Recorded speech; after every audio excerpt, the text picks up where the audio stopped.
Hey everybody, this is Blake here, and welcome to my review of Focus. Just a heads up though, I am in the middle of moving. I just signed my lease today, and I plan on getting the U-Haul and packing everything over on Sunday. So this is probably going to be the last time you see me in this location. Try to hold back the tears. I know it's going to be hard. After all, part of the appeal of my videos was this ugly ass background. But we'll make it through this. I swear that my next location will be just as disgusting. Anyway, moving on. I'm probably going to keep this video as short as possible because I've been just so busy. Uh, Luckily, Focus doesn't really offer me a whole lot in terms of material that I could really critique. I was not all that interested in seeing this movie, and I wasn't really sure why, because I like Will Smith, I like con man themed movies, and I was sure it would be good. In fact, I was surprised when the reviews came in and the critics were very, very lukewarm, and people might point out, well, Will Smith also did After Earth. We're all entitled to a bad movie every once in a while. So I figured at the absolute least this movie would be okay, but it just wasn't really connecting with me. I just kind of felt underwhelmed by uh, the trailers, and the movie as a whole also underwhelmed me. Like I said, there's not a whole lot for me to say. There were a lot of parts I really did like. I did enjoy the film's quirky sense of humor. I often found myself chuckling. The cast did really good. In fact, I was a little disappointed that some of the supporting characters didn't have bigger roles because they were really funny, and they deserved a lot more screen time.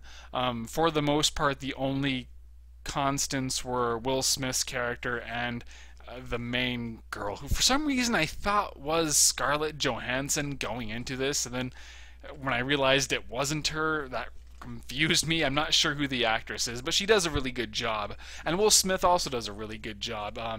In a lot of ways, his charm carries the movie. It makes it watchable. He has good comedic timing, but he also knows when to be serious and dramatic. And even though at times I thought he was sort of phoning it in, it still never bothered me. It never took away from the film.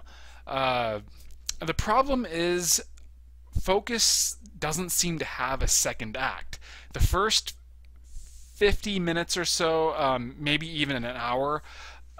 See, my showing started at 4:15 p.m. and then I just happened to look at my cell phone when the first act ends, and it was like 5:15 p.m. So I'm presuming, with trailers, it was 45 minutes, 50 minutes, maybe a little longer. That's how long it takes to get through the first act. It's setting up these characters, what they do, how their cons work, and so on. And there's some good scenes. I enjoyed BD Wong's cameo and the back and forth between him and Will Smith. These were entertaining sequences, but I realized at this point that the film lacked a sense of direction. I couldn't figure out what the plot actually was at this point, because, like I said, it was spending so much time in setting up these characters, but there wasn't that big con, that big goal. If anything, the film was going out of its way to avoid our perceptions of what we would have expect out of a con man movie, and unfortunately, it just wasn't working for me. After that point, then the real storyline begins. So you have to wait like an hour before you understand what the overarching story is, and that's when he meets this girl who he had previously trained throughout the first hour of the movie, but then they kind of split up, and they did not part on very good terms. And then he's working a job, and then she shows up, and now you're thinking, well, is she conning him? Is he going to con her? What's going on? Or are they going to work together and be a couple, since there is obviously a lot of romantic tension there? But by that point, I was already just kind of out of it. The film just burnt me out because it's so slowly paced. It's It's the lack of direction just really bogged everything down for me. And so yeah, even though like once again the humor was still good, there are some really clever moments I liked. For example, when the director is following a character, a henchman, as he buys this stuff and is going to do something that's about to connect him into the story in a big way, and but how unnecessary it felt, and how it was padding, but in a cool kind of way. I really liked that scene. But for a film that's only an hour and 45 minutes long, it felt a lot longer. And, I started to fight sleep. But to be fair, I wasn't in the best state of mind, just because I've been so stressed out with this move and haven't been getting a lot of sleep lately.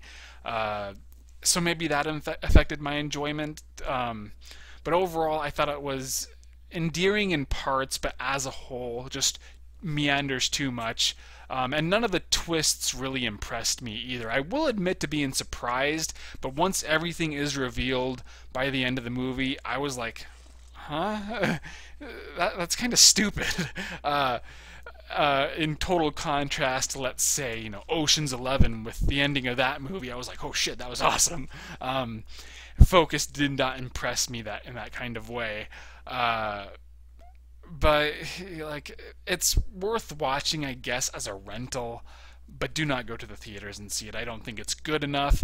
It's not really bad in any way, but I just thought it was way too slow.